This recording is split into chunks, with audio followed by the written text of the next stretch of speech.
Well, we're going to get started to honor your time, and we're thankful that you are here with us. Let's begin with a word of prayer as we gather together. Gracious God, in this moment where we, your people, are gathering to learn more how we can do the right thing in this moment, be with us. Guide our hearts and minds, help our energy as we are tired of staring at computers and trying to figure out social cues from little boxes on the screen.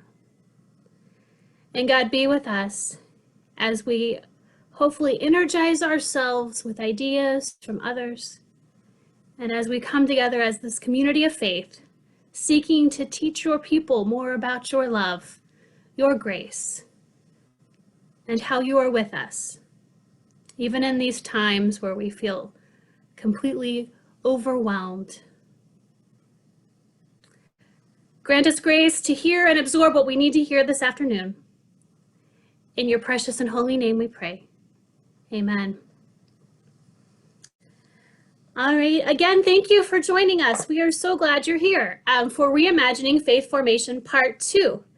Last week, we heard from Christine V. Hides, who is a fantastic facilitator and Christian educator, and she taught us all about hybrid ministry. So I'm going to ask Kathy to jump on and help us review, hold on, I'm trying to get my, there we go, help us review what is hybrid ministry. Yeah, so Christine talked with us last week about hybrid ministry and thinking about the teeter-totter or the seesaw, where one side is in-person gathered ministry and the other side is virtual or online ministry, and finding a balance and remembering that at the middle of our seesaw or teeter-totter is where we find our why and our foundation, and how incredibly important that is as we go back and forth, and depending on where our church and our ministry life is in reopening in person or remaining gathered online, of how that looks. And also considering or remembering what is our why, and starting with our why, remembering our assumptions and those things that are going to go into how are we developing and creating and moving forward with hybrid ministry. And perhaps most importantly, offering ourselves and the people that we're working with and the families that we're ministering to lots and lots of grace, as we have so many unknowns and so many things that we are that we're walking through, which leads us to our next slide. Christy, you want to pick up on that? Sure. The grief. So much of our lives have changed.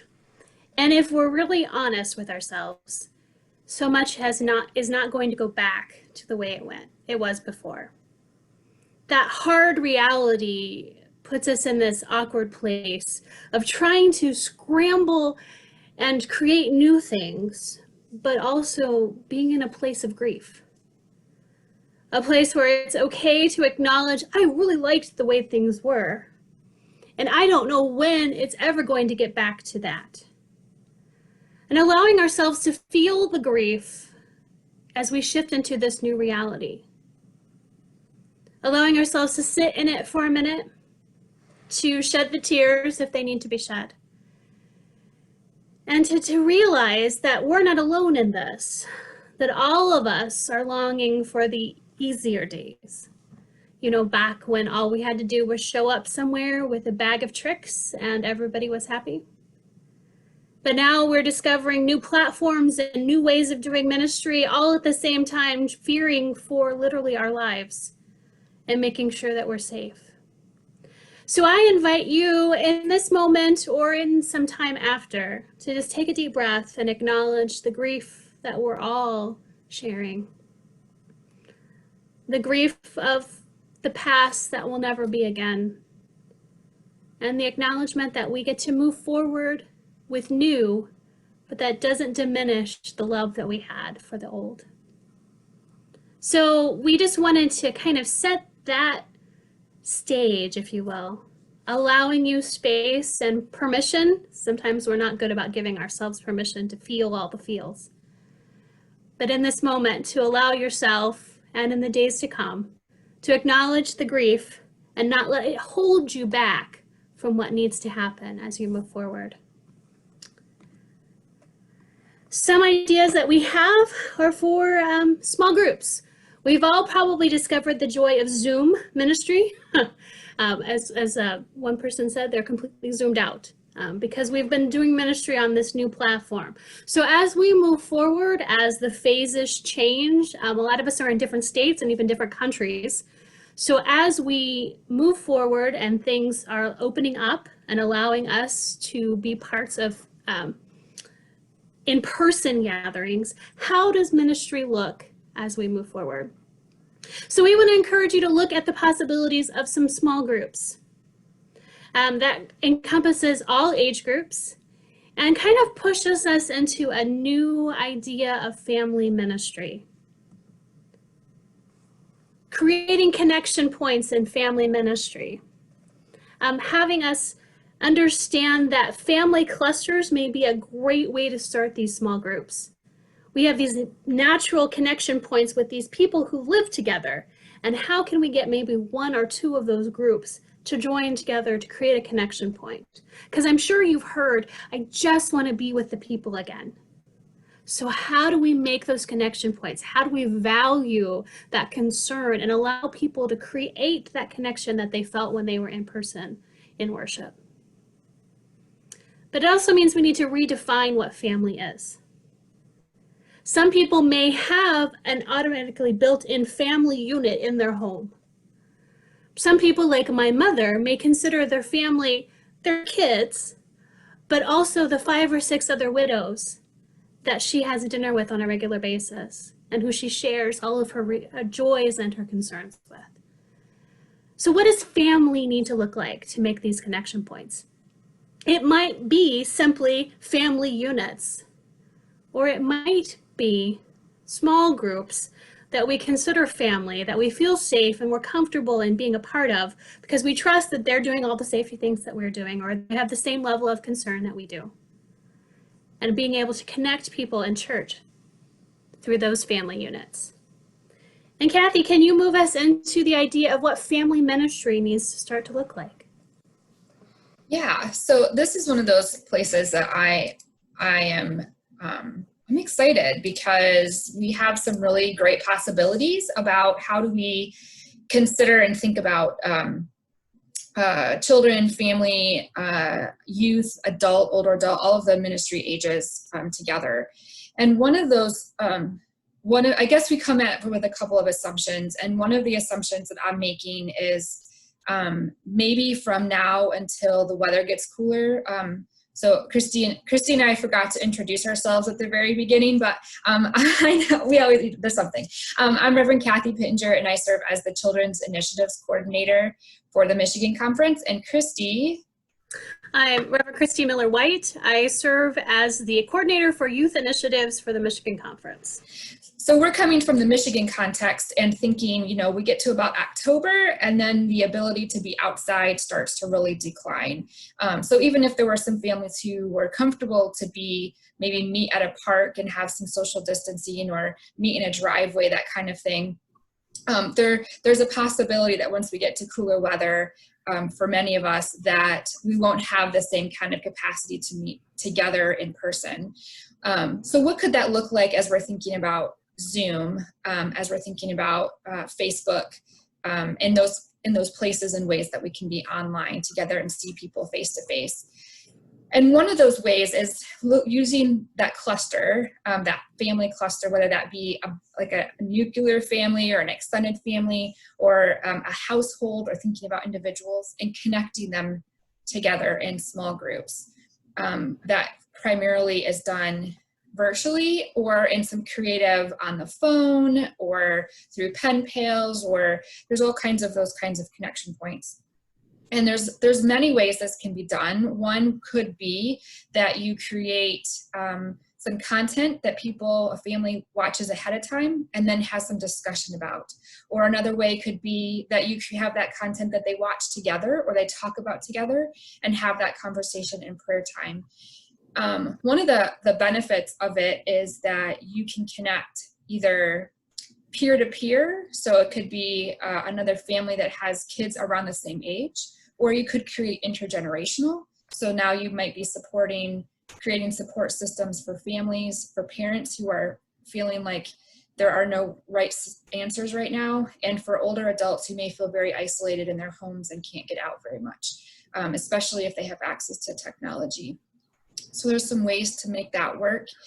And one of those important pieces of this is that it focuses more on formation than instruction.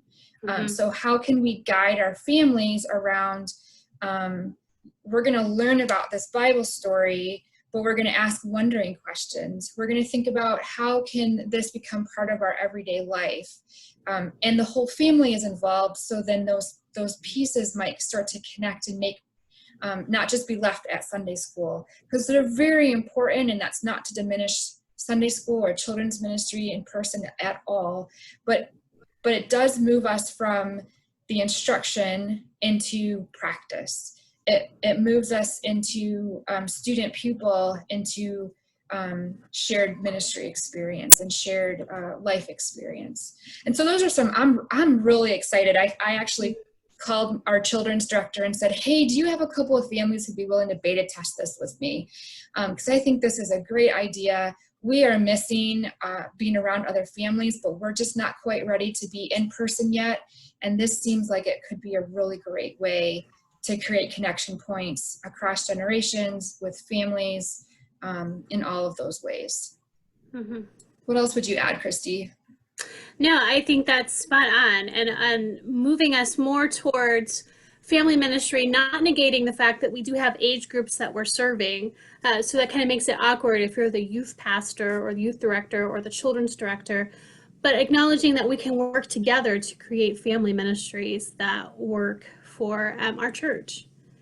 So as we're moving into kind of understanding family ministries in a new way, that it's not just about family units that live together that have children or youth. Family ministries can be a lot of different things. How can we take the stress off of our families in this time where it feels like everyone is really high strung and super stressed, even more than usual with we've not done a pandemic before. So how do we do that?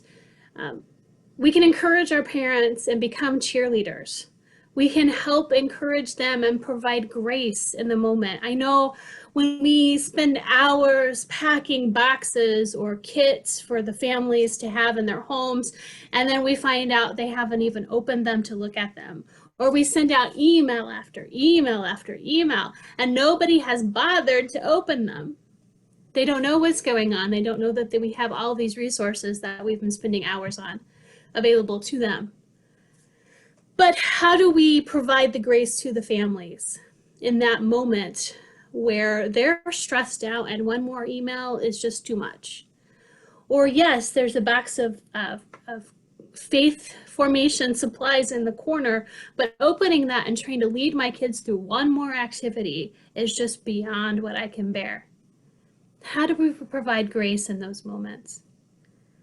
I think it's okay for us to sit back and take a pause and recognize, gosh, I'm kind of feeling a little bit put out because I've spent so many hours working on this and no one's even paying attention. But also recognize, just as you're feeling stressed, parents are feeling stressed as well. And how do we provide that grace in that moment?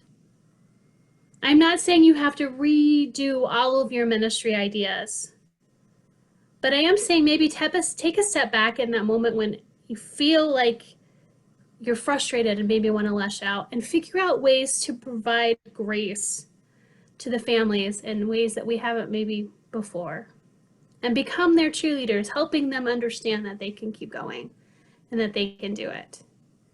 Kathy, can you talk to us a little bit more about how parents as teachers can be a stressor, especially as we're moving into school? Yeah, so I'm a parent. I have a 7-year-old and a 12-year-old, and some of the conversations that I've had with some colleagues have been thinking about, we're putting things out for our kids, and we're thinking about, hey, parents, what do you need? And over and over and over again, the conversation comes back to, how can we be a cheerleader for parents?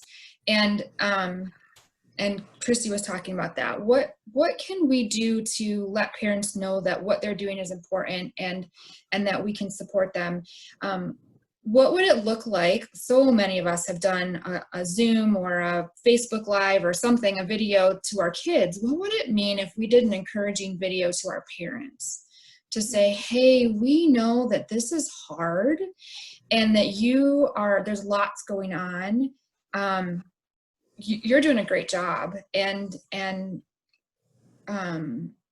give yourself some grace and take a breath. So that would be kind of an encouraging cheerleader thing. And then parents as teachers too. I love the idea of giving parents that grace conversation, but also encouraging parents in their confidence. Like, we have it within us parents. Like, we can do this. Can I help my kid with pre-calculus? Probably not. But is there somebody in my congregation who might be able to do that? And are there connections that we can start to make between people in our congregation and our families that we can build more relationship points? And Christine said it last week, and Christy and I both say it, that right now, especially, relationship is more important than content. Always pick relationship over content. And the content will come. It's not to say it's not important. It's not to say that theology and scripture and all of those pieces aren't important. But for this moment, helping families feel connected, helping kids, helping adults of all ages feel like there's some kind of connection point. So are those some ways that we can encourage and empower and equip and give parents confidence as they are, many are choosing to school their kids at home or are having to make difficult decisions. And are there some things that we can have, are there some scripts that we can put in place? So when a parent calls and says, or you're talking to parents and they say something about how difficult the decision has been to homeschool or keep their kids at home in school or send them to in-person school, can we say something like the same thing? Oh man, I know these are really hard decisions and you're doing a great job and we're here to support you.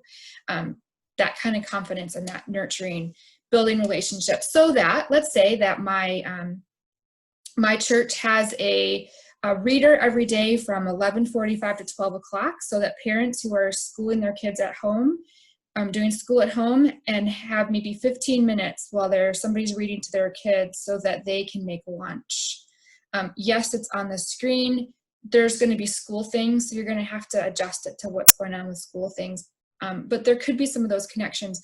And then how exciting when we actually can be in person again, that now I've seen Miss Emma reading to me every day, and now I get to see Miss Emma in person. And so there gives us some relationship connections that when we can be in person again. And of course, all of that with the cover of, you need to make sure that you are still following your protection policy or your safe sanctuaries or safe gatherings, whichever policy, whatever you call it, following along with that, because we can't set aside safety just for the sake of continuing relationship. Yeah, I think that was the big stuff that we want to talk about around parents as teachers, equipping, supporting in this moment that the church can help walk alongside parents in that area too. Yeah, it's very important, especially, Kathy and I are both parents of children still in school. I have a child with special needs who is being very loud at the moment, so I apologize. He doesn't understand when mommy says she has a special meeting, that means we have to be quiet. So, but one of the things we can do to also help our parents is give them the skills to process. So there's a lot of big feelings running around right now. I don't know if you're on social media at all, but you can see lots of big feelings popping out all over the place there. But how can we equip our parents to feel empowered to help their children process the feelings and to process their own feelings? Sometimes I find it's really helpful to just give a script To help, maybe in that email that you sent out to your parents, you can just write a few lines giving them questions to ask their children. How are you feeling in this moment? How does not going to school make you feel? And if they're angry and other things, give them some scripts and some ideas of how to process through those emotions with their kids. Because I don't know about you, but I find when we're not processing emotions well here at home, it comes out in ways, anger and other behavioral issues that really have nothing to do with what the feeling is about. It's the fact that we haven't processed and dealt and talked about the feelings in a healthy way. And so they bottle up and they come spewing out, usually at the most inopportune moments. So how do we empower our parents and our congregation to have the skills to process those feelings? I'm not talking about trying to give them helpful hints that put you on the level of a professional psychologist. I'm talking about just giving them scripts, giving them ideas, giving them some activities of how that would help them with their kids process the feelings. I know when I work with my daughter or even my son with special needs and processing feelings, I often find I'm processing my own along with them. So how can we encourage healthy families, a healthy congregation, by giving them the skills that they need to make it through this difficult time? So what does it look like with age groups to have these small groups? What would it look like for children or for youth? Kathy touched on her group that she's kind of trying to beta test, about families getting together so that the children can interact.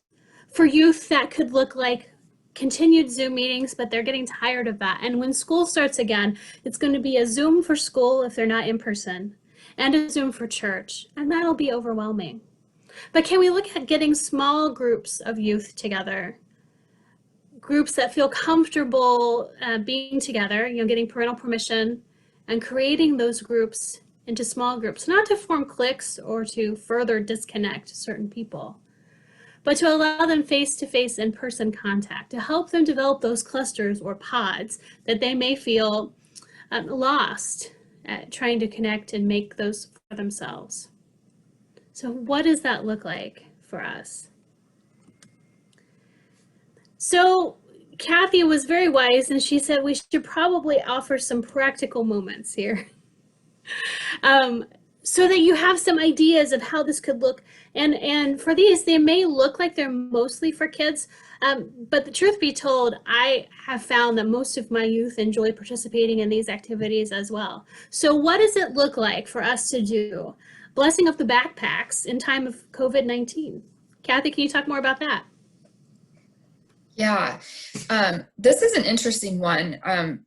So the back to school blessing or blessing of the backpacks is a really important milestone in the life of kids, and also teachers, educators, school staff. So we don't want to not do it because school looks different this year. In fact, it probably is an even more important and meaningful milestone this year than it ever has been before. But it looks different. And this is one of those places where we can support and encourage and validate families for the decisions, the hard decisions that they're having to make right now. And there's tons of ideas. The Facebook and groups are starting to bubble up with ideas. Illustrative Ministry has a backpack tag and also a sticker that could be put on a device. So it gives you that both. Building Faith has an article about the blessing of the devices. So that would, for students who are primarily doing it online or virtual. There's an idea floating around that if you have students if you are offering in-person worship, whether that be in the sanctuary or outside on the lawn or in a park, have students bring a backpack or bring some item that they'll be using for school, and have their family lay hands on them, and maybe others can extend a hand as a way to say that we're praying for you and blessing the children and the staff who are going back to school. So there's lots of ways. And if you are still completely online, then perhaps you put together a little goodie bag that you can send to families or drop off at families' homes to say, we're praying for you, or send a postcard or something to acknowledge that we know that this school year looks weird and it's going to have its ups and downs like any school year, but we at your church love you and support you and care for you, and it may even be a way for you to share, here's how we're going to continue to nurture your faith through this fall. Kickoff festivities, what do you think for that, Christy? Helps if I unmute myself. So there's a lot of things you can do, whether you're meeting in person or meeting like in a hybrid way where you have some in-person activities and some online, or just online. If you're just online, you can look at having some kind of bake-off or some kind of family competition where you give the families each, an idea of what needs to happen, the parameters of the competition, allow them to have a time limit, and then during your kickoff festivities, you show off whatever you've created, whether it be a cake or if it's a school supply sculpture, or let your imagination run wild is what you want your families to do with that. And then you can have some members of your congregation, some of your older members, or maybe your clergy, judge the competition, and you have a way to celebrate and be funny and have a good time online.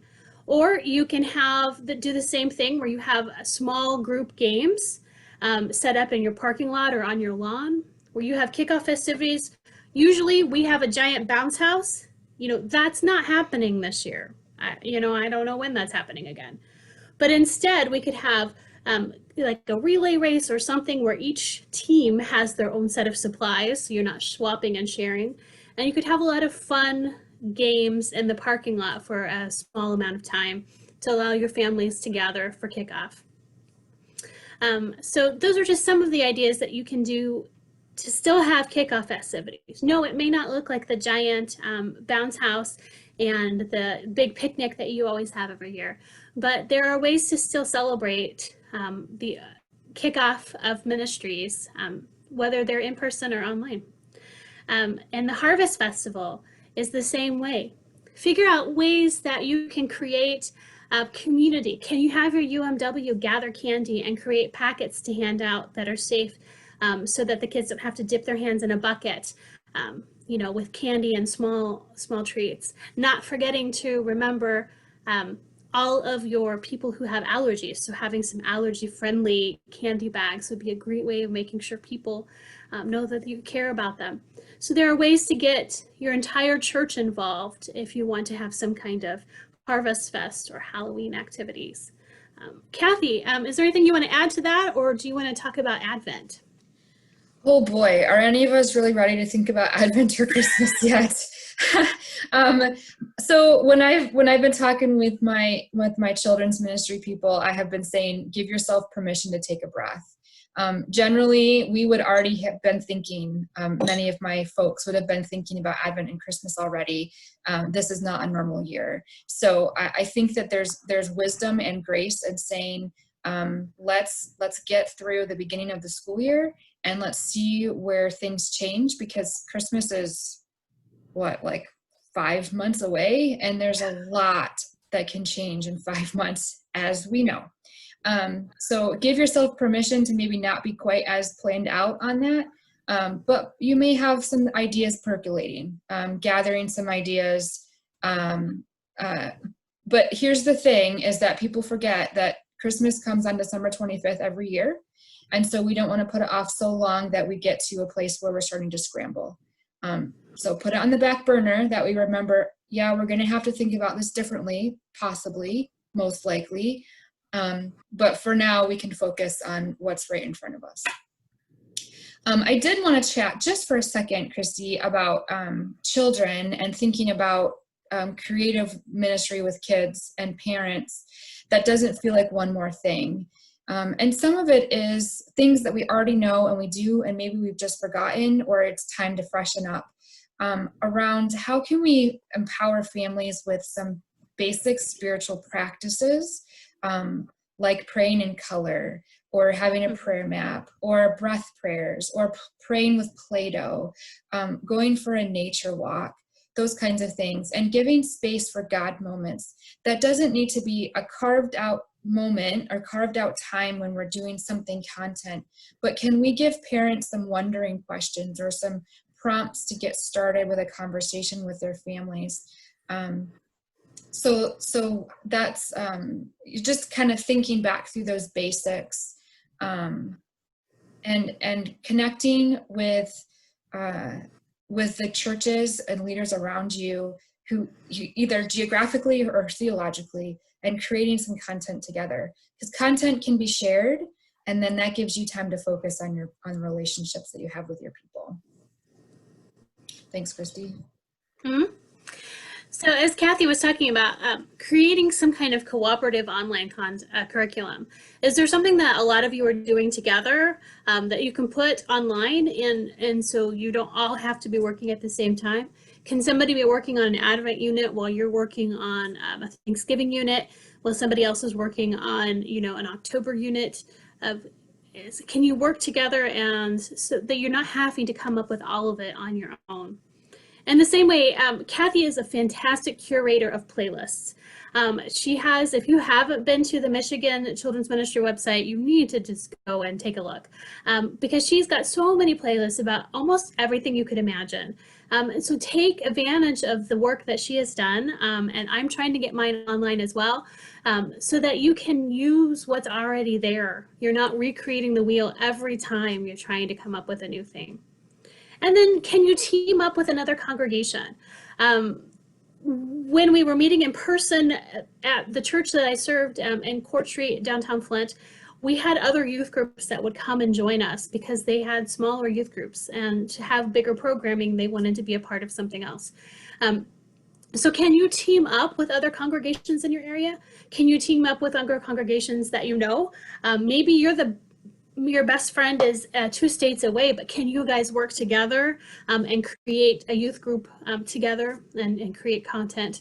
And the same is true, like if you have music ministries that need assistance. There's some people that are doing a fantastic job getting their music and content online.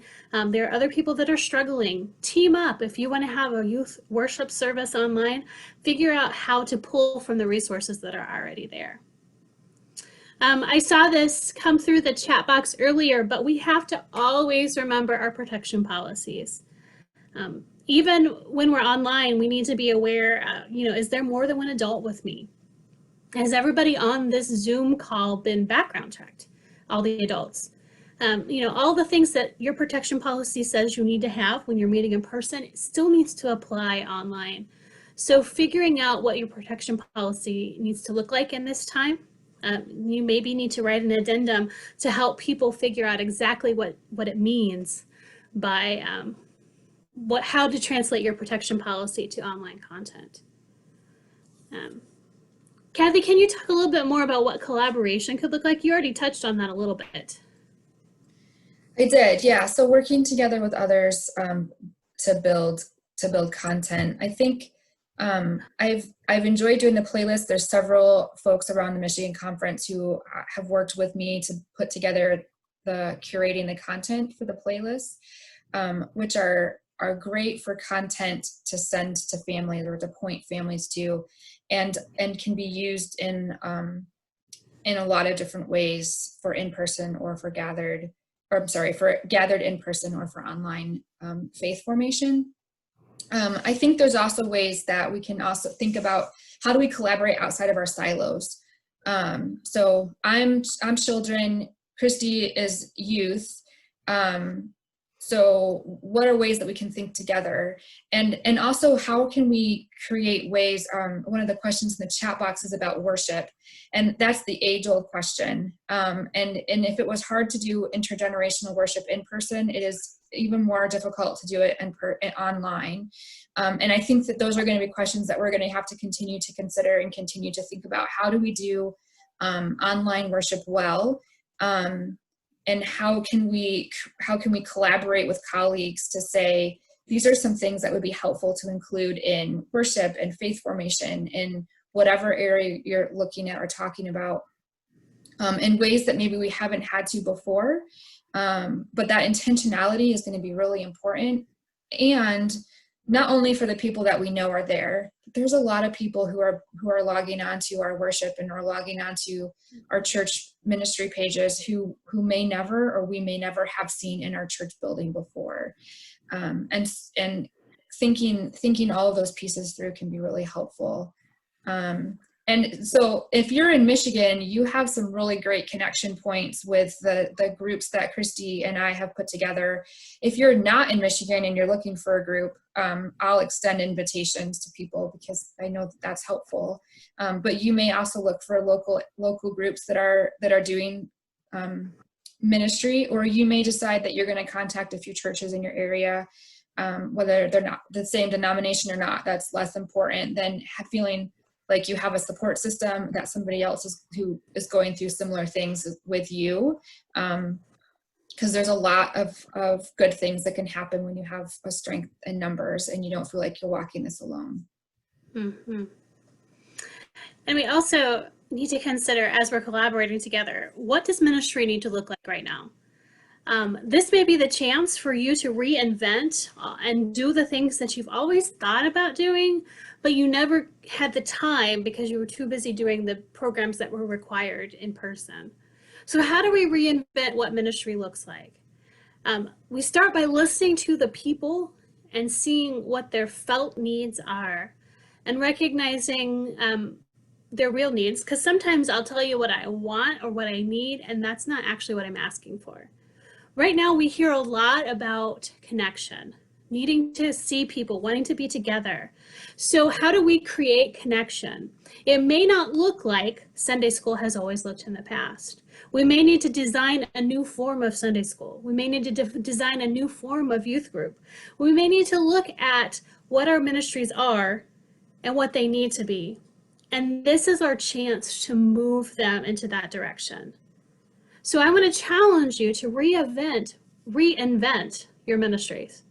Not just keep trying to translate what we've always done to an online format, but change it completely. Actually meet the needs of the people that you're serving by giving them what they need, not just what they always have done in the past. And with young adults and with youth, that often looks like mission. I know most of the youth that I work with may not always show up for youth group, but they'll always show up for mission trips. They'll always show up for mission opportunities, ways to do service in the world.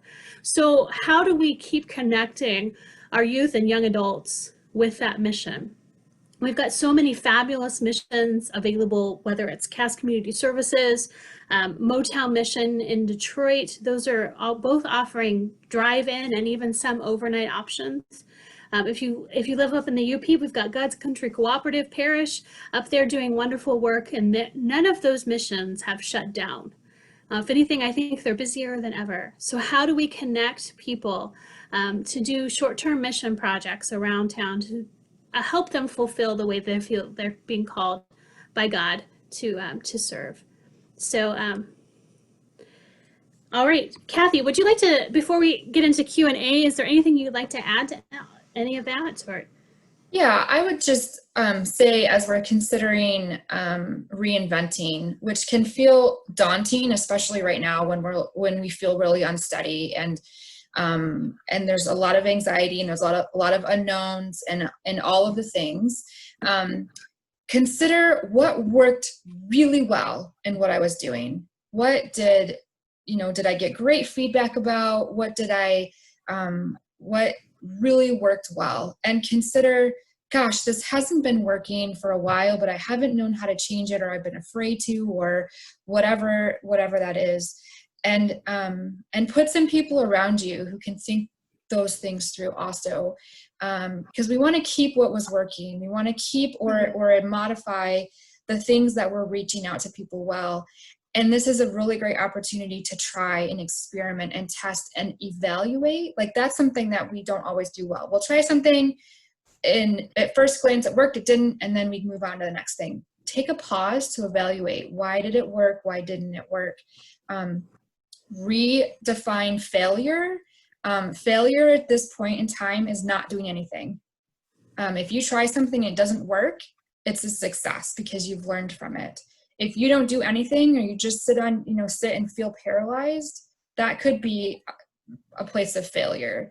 And I would encourage you, if you feel like you're in that place, there's in the next slide, when we get there, we'll have some contact information, and reach out, because this is what Christy and I and our colleague Lisa with young adults, this is what we do. Like, we're here to support you and to encourage you and help you. And we don't have the answers. Like, we can't, I'm sorry that you can't get on here and for us to say, this is what you should do next. Because I'll speak for myself. I don't have the answers, and every context looks a little different. But I do know that there are ways to be creative. There are things that have been working in the past that churches have done around digital, around playlists, around thinking about pathways. Those pieces have worked well that we can pick up on and just keep going with. And we know there's a lot of things that haven't been working. How many of us have been wringing our hands and pulling out our hair because our Sunday school attendance keeps going down? And so those are places where we can say, okay, maybe this is a moment when we can evaluate what's going on, and how, and what do we need to do to look at it differently. So that would be what I would add on to what you just said. So yeah, question and answer. I think since there's so many of us, I would encourage you to write questions and answers in the chat box, so that we can look at those there. I don't want. So I see a question from Laura, or Laura, I apologize if I mispronounced your name. Drilling down a little bit more on family ministry, as a parent, wondering how to create space and places where worship is possible to do together, but when you have an 8th grader and a 2nd grader, it's hard to have that all together. Yes, it is very difficult to developmentally create some kind of curriculum or programming that's going to speak to a 2nd grader in the same way that it speaks to an 8th grader. So perhaps what we need to be looking at, especially in terms of worship, is figuring out chunks, pieces that speak more to certain demographics than others. I don't know how many of you are still doing children's time during online worship, but children's time is the chunk of time that you can have a captive audience for your kids, have them gather around, give them the space that they need in the service. That doesn't mean that your sermon is necessarily going to captivate their attention. Although your ministers and clergy should be well aware of the fact that there are children listening and watching, and make sure that their sermons are child appropriate. But that doesn't mean that the kids are going to sit through the sermon and be captivated the same way that they are when they're watching their favorite TV show. So we need to understand those limitations. Is there something in the service that can be youth focused and driven? Can the youth consistently read scripture? Can the youth consistently give a testimony or a time where they share how they're dealing with things, so that we make sure that we are speaking to the youth and tell them that they are important too? Those are just some of the ways that we can get worship to work on this platform of online, and make sure that everyone feels like they're a part. In the same way, maybe we don't demand that our youth sit and listen to the entire sermon. Maybe they can do something else. I try to provide activities and color pages. That doesn't always work for youth, but is there something that they can do while they're there so that they can track the sermon and listen at the same time? So those are some of the ideas that I have for that. I know there's a lot of us, but thank you. I'm the one that asked that question, and so I just want to acknowledge, thank you for that answer. I think what I was hearing, and I might have been hearing it incorrectly, was we already have small groups. We've already brought that format into our church.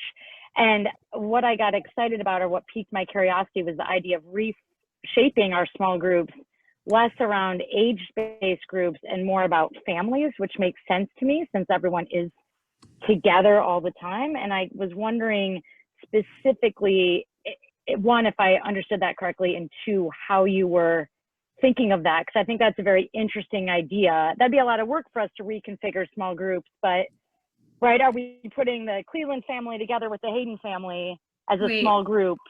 Right, was that the idea there, or am I misunderstanding that? So yeah, having your 2 families or 3 families, however many you're comfortable with, joining together, and yes, you would end up, ideally as the curator of curriculum, I would have something in the small group packets for the adults to do, for the youth to gather together and do just on their own. and for the kids to do.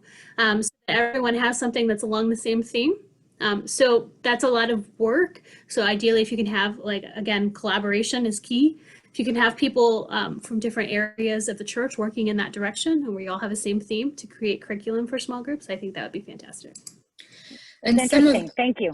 Yeah, and some of it is the idea around synchronous learning and asynchronous learning. Yes. So it could be that you give that information, that content out ahead of time. It could be a playlist that had 3 levels. One is for children, one is for youth, and one is for adults. And during the week, your family goes through all those different pieces. And then maybe you meet together as a small group and say, hey, what did you learn about this story or this theme or this topic? And have some conversation that everyone can engage in, and maybe on some different levels. And the kids may not exactly understand the adults, but we're learning together, and we are, kids and youth will rise up to the expectations that we give them. And that's the same thing as, like, I have a 7-year-old, and he'll be listening to worship, and all of a sudden he'll hear something in the sermon, and he'll look at me and he'll go, what in the world is the pastor talking about? And like, I think he's totally playing with Lego and not paying any attention at all. And he's picking those things up too. So I think there's a both and in that. Yeah, good question. Julia's asking about copyrights for reading books online. Yes, it's all over the place. Best practice would be contact the publisher, not the author. The author doesn't have the rights to the books the way the publisher does. And ask them if you can read their book, and then tell them what you're going to say. So usually I share the name of the book, the author, the publisher, and then if I've gotten permission from them, this book is used with permission. So contact the publishers. Yes, it's tedious, but also if you're worried about getting copyright struck on YouTube, that's probably the best way to go forward. And another best practice about reading books is to do it in a closed group. Because in our world right now, it's the same as a classroom. So if I'm reading a book on Zoom, it's not being recorded and not going to be held anywhere else. Publishers, at least back in March when I was talking about them, were much more open to you doing that than to recording it and putting it on Facebook or on YouTube or on Vimeo. So know that too. How do we begin to plan for volunteers when parents have no idea yet if they'll want to be in person or online? Yes, that makes sense. You ask them. You start that conversation, and you keep a list. So these families are more interested in online. These families are more interested in person, and give them permission. Give your volunteers permission to change their minds at any given point. So you make basically 2 plans. And if you don't have volunteers for plan A, then you move to plan B, because that's what's going to happen. Yes, ideally we'd be able to get volunteers for every time and space we want to meet, but that's not the reality of our world. And I can't guarantee you 3 weeks from now that I won't end up having to quarantine because my family members are sick or I'm sick. So being flexible and having multiple plans kind of in play would be key.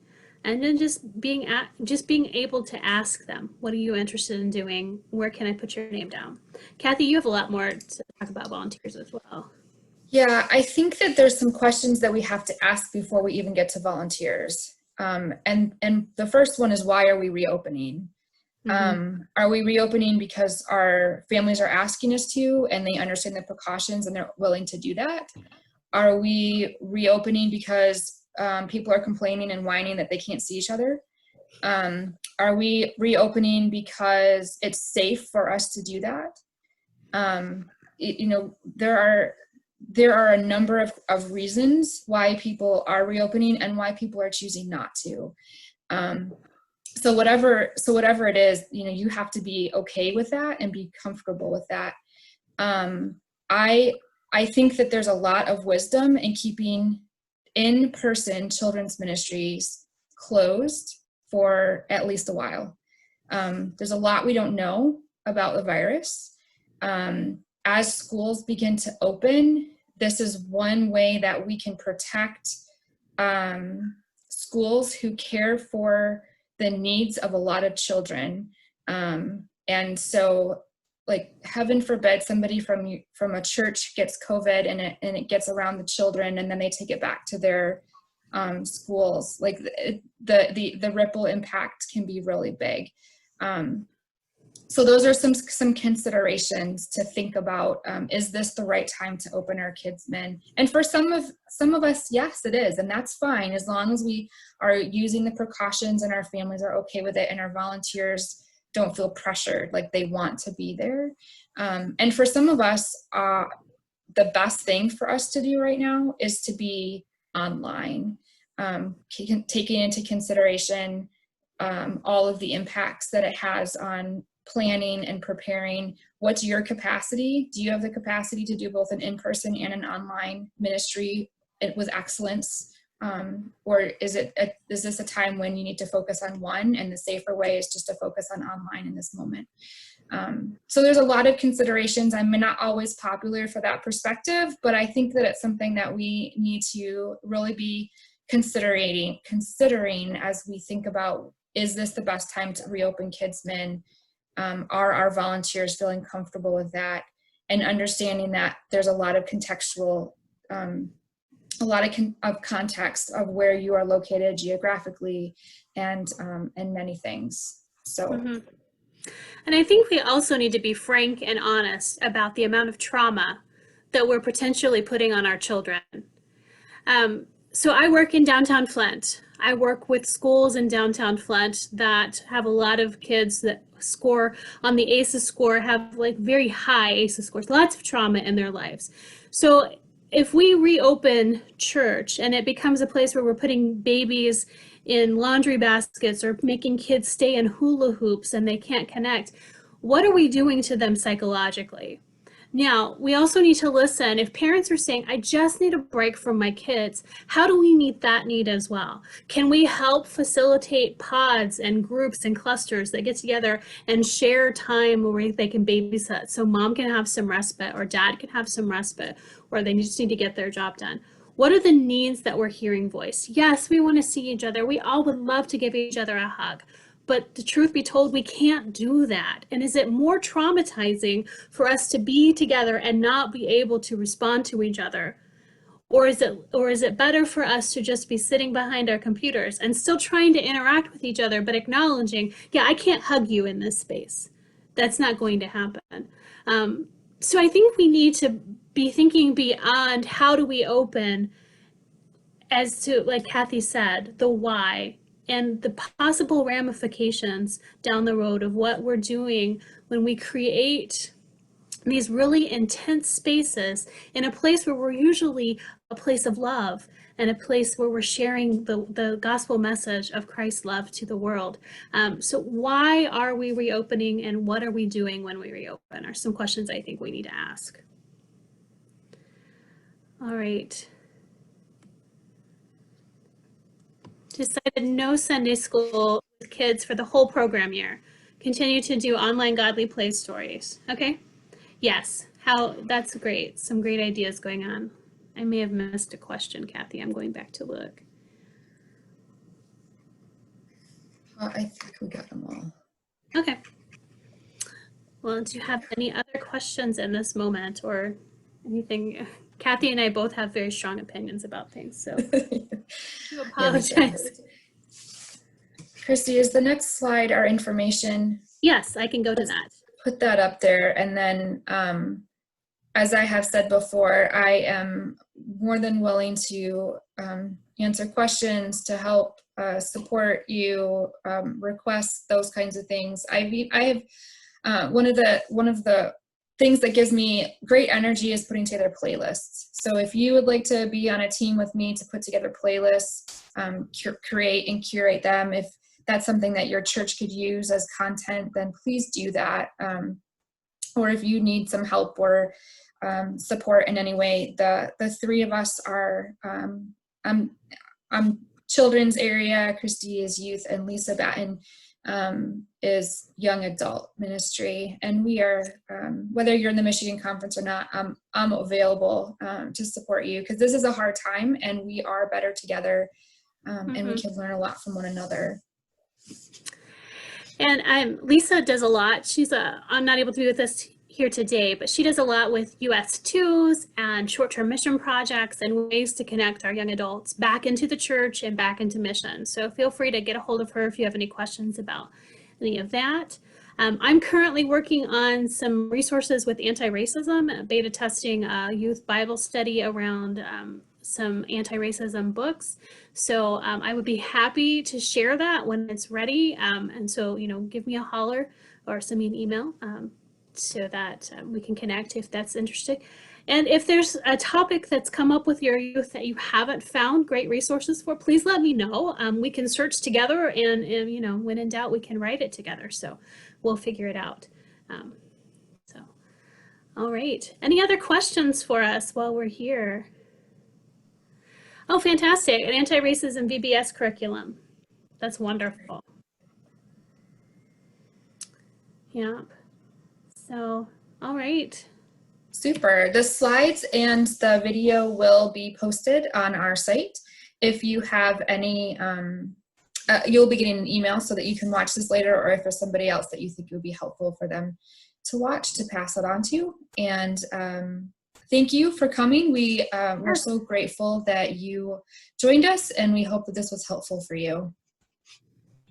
All right. Well, thanks again, friends. Feel free to get in contact with Kathy or myself or Lisa, and we would love to talk more with you and share any and all information that we have as we traverse this time together. All right. All right, let's I always like to, I'm a deacon, so I always have to close and open things with prayer. So let's just say one more prayer together. Kathy, do you mind praying us out? Yeah, I'd be glad to. Let us pray.